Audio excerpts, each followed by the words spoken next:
24 मार्च 1992 को कल्याण सिंह बतौर मुख्यमंत्री पब्लिकली एक स्टेटमेंट देते हैं कि चाहे गवर्नमेंट रहे या ना रहे पर राम मंदिर बनना चाहिए। अब यहाँ पर दिक्कत यह थी कि जो हिंदू ग्रुप्स थे उनका कहना था कि कम से कम वहाँ पर हमें कंस्ट्रक्शन करके पूजा तो करने दी जाए, पर कोर्ट से ऑर्डर ही नहीं थे, वहाँ पर कंस्ट्रक्शन ही नहीं हो सकता था। 7 जुलाई 1992 को BHP ने पहली बार पब्लिकली लोगों तक अपनी बात पहुँचाई और कहा कि अगर कंस्ट्रक्शन नहीं किया जा सकता तो विभाजित ढांचे को गिराया तो जा सकता है, और इसे सुनकर पूरे इंडिया में एक टेंशन बढ़ गई थी। इसके बाद किसी को नहीं पता था कि BHP का इरादा क्या है। इसके बाद विश्व हिंदू परिषद 3 महीने की मोहलत देता है कि गवर्नमेंट कुछ भी करके हमें कंस्ट्रक्शन करने दे, पर ये 3 महीने भी ऐसे ही निकल जाते हैं। इसी बीच जो नेगोशिएशन चल रही थी वो भी कोलैप्स हो जाती है। इसके बाद 30 अक्टूबर को दिल्ली के अंदर धर्म संसद की मीटिंग बुलाई जाती है, जिसमें अलग अलग हिंदू ऑर्गेनाइजेशन राम मंदिर को बनाने की स्ट्रेटजी बनाते हैं। उस मीटिंग में डिसाइड होता है कि 6 दिसंबर 1992 को अयोध्या के अंदर कार सेवा की जाएगी। अब कार सेवा से मतलब यह था कि राम चबूतरा से थोड़े ही दूर एक एक मुट्ठी मिट्टी लेकर जाएंगे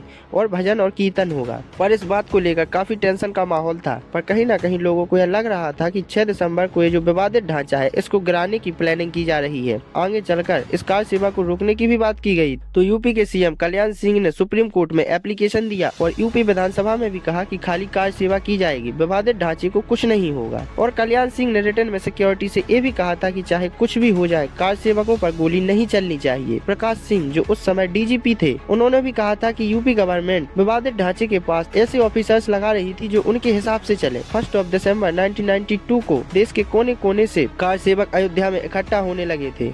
करीब 1.5 लाख के आसपास कार सेवक अयोध्या में पहुंच चुके थे और अयोध्या एक छावनी में बदल चुकी थी। वहां पर स्टेज बन चुकी थी, नेता लोग आकर अपने अपने भाषण दे रहे थे। अटल बिहारी वाजपेयी जी ने भी कहा था कि अगर विवादित जमीन पर कंस्ट्रक्शन नहीं किया जा सकता है तो वहां पर बैठने के लिए उसे समतल तो किया जा सकता है। लाल कृष्ण आडवाणी जी ने भी अपने भाषण में कहा था कि अगर मंदिर बनाने के लिए सरकार की भी कुर्बानी देनी पड़ी तो वो भी देंगे। BJP, RSS, विश्व हिंदू परिषद, बजरंग दल सबके नेता पहुँच चुके, पर कुछ नेता जिनका लग रहा था कि इनके भाषण भड़काऊ हो सकते हैं, जैसे उमा भारती, इनको अलाउ नहीं किया गया था। अंदर आने के लिए इन्हें इजाजत नहीं थी, इसलिए इन्होंने अपना सर मनवा लिया था और उनका ये प्लान काम भी कर गया था। और इसके बाद जो होता है वो किसी ने सोचा भी नहीं था।